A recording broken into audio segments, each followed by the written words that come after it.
Hey guys, welcome back. This is Jake of C&J's Let's Plays. This is Scratch's Part 7, the director's cut. I think I'm pretty sure I'm in a different place than I was last time. It's been about an hour since the last part I played. I had to go over a few things, and I realized that that blueprint that I looked over, I never actually came across this one room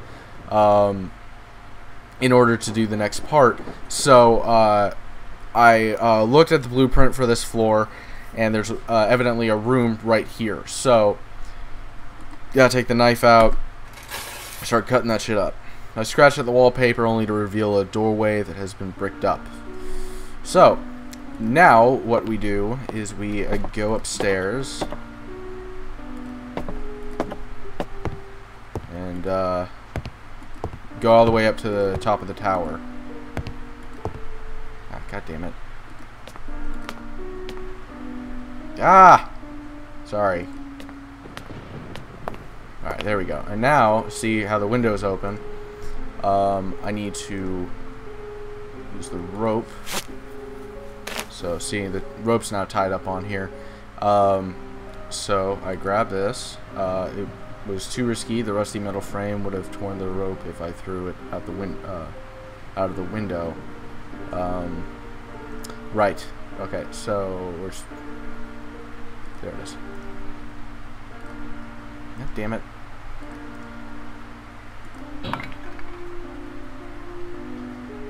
There we go. So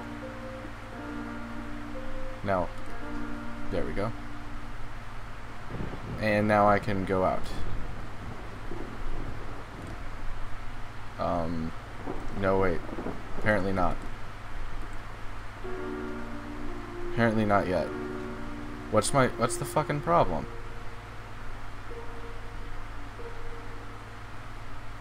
Oh, go back to the first window. Okay, so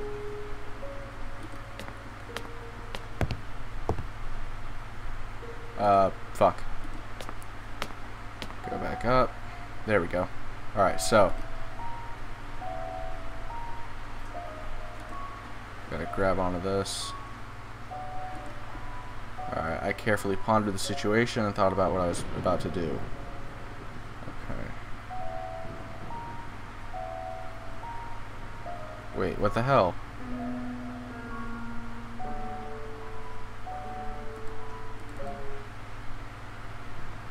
I decided that climbing down through the window was the only way to get inside the mysterious room, and I resolved to do it. Okay.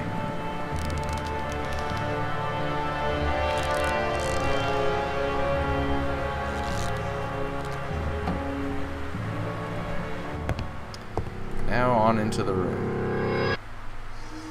With the last of my strength, I managed to get inside the mystery room, and mysterious it was indeed. Okay. This is some weird fucking music.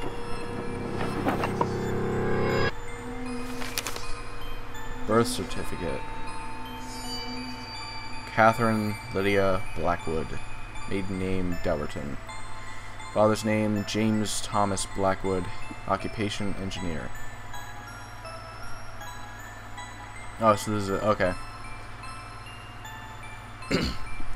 Child's name is smudged out, but it is the child. Okay.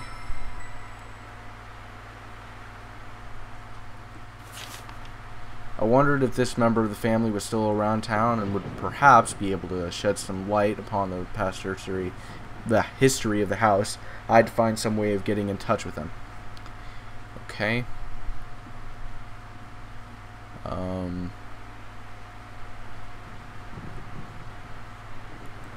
This room used to be a nursery, so okay. So I gotta. I'm pretty sure that's all there is to this area.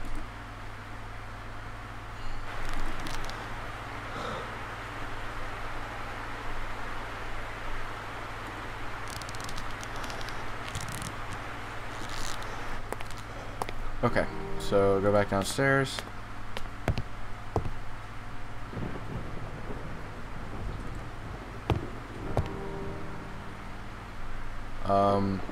Hold on.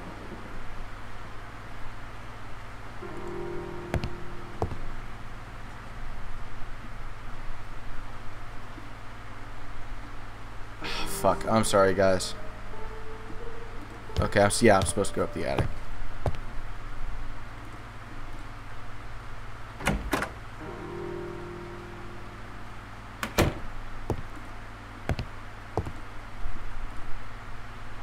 I looked for any worthwhile news in the editions of May 1963. I checked if there was anything of interest back in August 1961. Yeah, 1961. Okay, Wednesday, August 10th, 1961.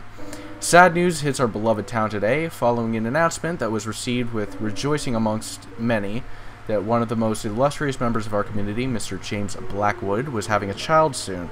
We now have to relate a macabre turn, I guess that's the way you pronounce it, turn of events.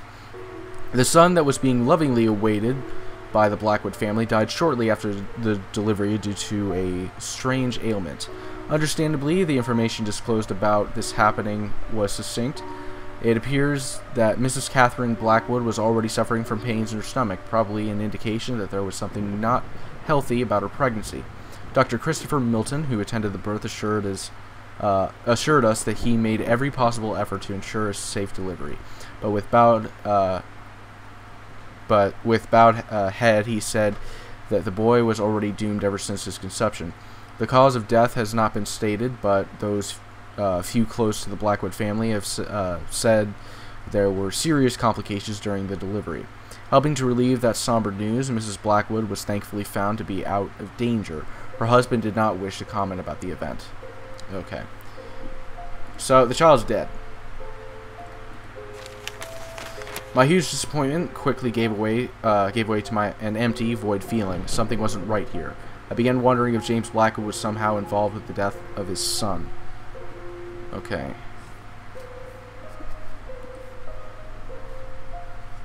I need to go back to the gallery now.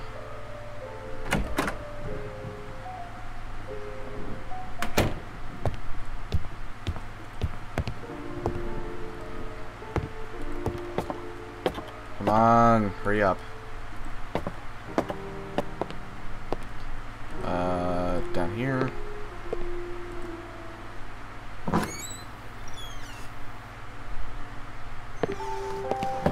I clearly had some exploring to do in this room. Okay, so.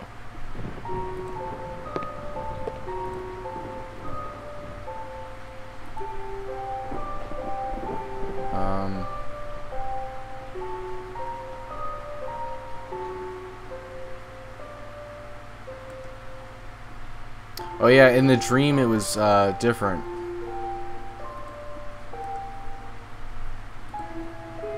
Wait.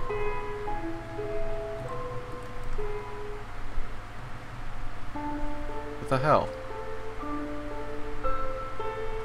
Okay, there we go. It's very, very... God damn it. I have to find a precise area.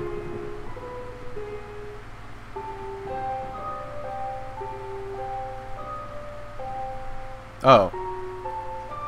What the f... Oh. That's why. Okay. Seriously? This is ridiculous. I don't... Okay, whatever.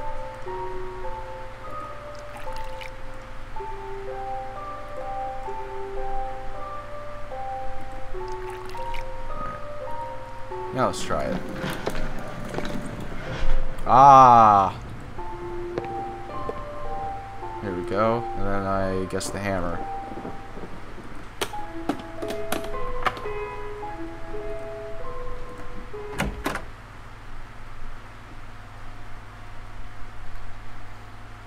Okay.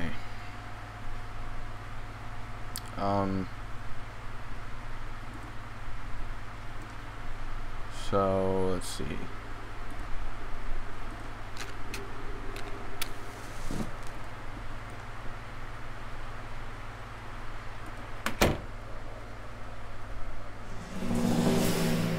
Aha! I did it. An odd-looking African mask was positioned in the middle of the storeroom.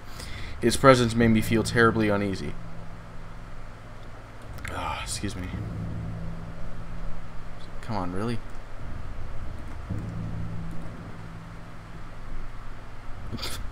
Okay, so too dark to investigate. Enough light at the moment. That's a major fucking contradiction.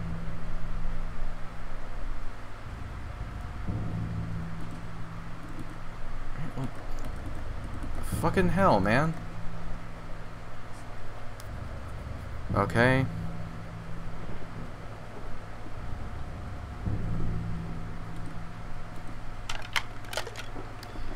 Now that there was enough light, I extinguished the lamp to save the oil.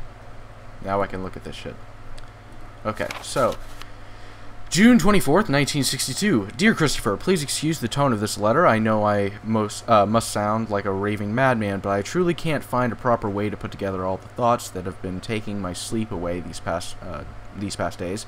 There's a reason behind all these recent adversities. It's the mask, Christopher. It's that mask I told you about. I wouldn't believe it myself if I hadn't studied its origins on my own, but it's really the source of all my suffering. A tribe it belonged to, I must confess I didn't take the mask by appropriate means, and I fear this might have unleashed some terrible wrath against my life and everything that surrounds me. It's been over a year ago since I witnessed the most outrageous acts of violence that not even in my worst nightmares could I have imagined. And the mask was the epicenter of it all. What I was thinking of when I took it is beyond me. It was probably a vicious streak of greed, but I can see clearly now it represents evil, and I'm truly convinced this evil can somehow take shape and punish those who have disgraced it. I did, and now I must face the consequence. I will take some more time to investigate this. I might even go back to South Africa to seek help, although something tells me not even returning the mask would do any good. The damage is already done, and I believe it's getting worse as the days go by. Every time I walk past the gallery, I can hear some incessant odd chatter, as if something was being plotted inside. And these voices, Christopher, they seem to be very angry. Please help me. Come and see me as soon as you can. James. Okay, July 3rd. My recent researches on the Dalmar have shed some light upon their terrible activities. I understand now that the lack of exciting information about them was not only a cause of their small size and rarity. I'm sorry, not exciting. It was existing, but also a reluctance, or rather superstitious attitude towards their nature. Even some of the most important historians of Africa will refuse to mention their name, usually referring to them as the war tribe. After digging into some of the most obscure books I could find about the subject, I must admit now that reading them made me very nervous and uneasy, bringing back the memory of those horrible acts I witnessed on that day. I can't understand why any human being, uncivilized or not, would behave in such a manner. War among savage tribes is, of course, very common and a recurring theme in history. But the Dalmar, they went even beyond war. Usually a tribe will engage in battle to conquer new territory, or perhaps defeat an enemy. They did it for the sole reason of destruction and extreme love for violence. The account of their actions is downright scary. They'd invade villages, slaughtering every inhabitant without regard for their sex or age. Men, women, children would inevitably perish by their fury and hate, which is, I think, the most unsettling element of their stories. They didn't use any weapons. They killed villagers with their bare hands and teeth, as if they were drawing power from an unearthly source. I find it hard to believe this, and if I hadn't seen them with my own eyes, I'd say they were some kind of wild legend. Once they'd slaughtered every living thing in the village, they'd burn it to the ground. Every single construction or possession of the fallen villagers, proof that they definitely were not interested in conquering or even taking advantage of the terrain. Their motives were moved solely and purely by an incredible despisal of life and hatred towards anything that wasn't from their village. That is another curious thing. They somehow managed to sustain a constant population level, as if they controlled exactly the amount of people needed for an attack, but at the same time warrant survival using their few existing resources. I fear this wasn't some kind of wondrous organization system, but rather an elimination process of a useless member or an unnecessary child. I dare not think about it, but I'm afraid this would explain why they didn't need to hunt for food. They feasted upon themselves. Oh, they're cannibals. That's charming.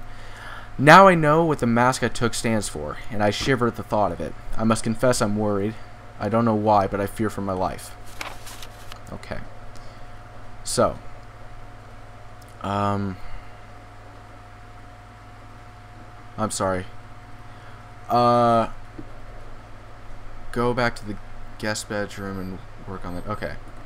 Oh, I'm sorry, guys. That's my watch. Sorry about that. Okay. I'm supposed to go back to the guest room now. Actually, you know what? I'm going to close out the video here, and we'll start it up next time. So, stay tuned.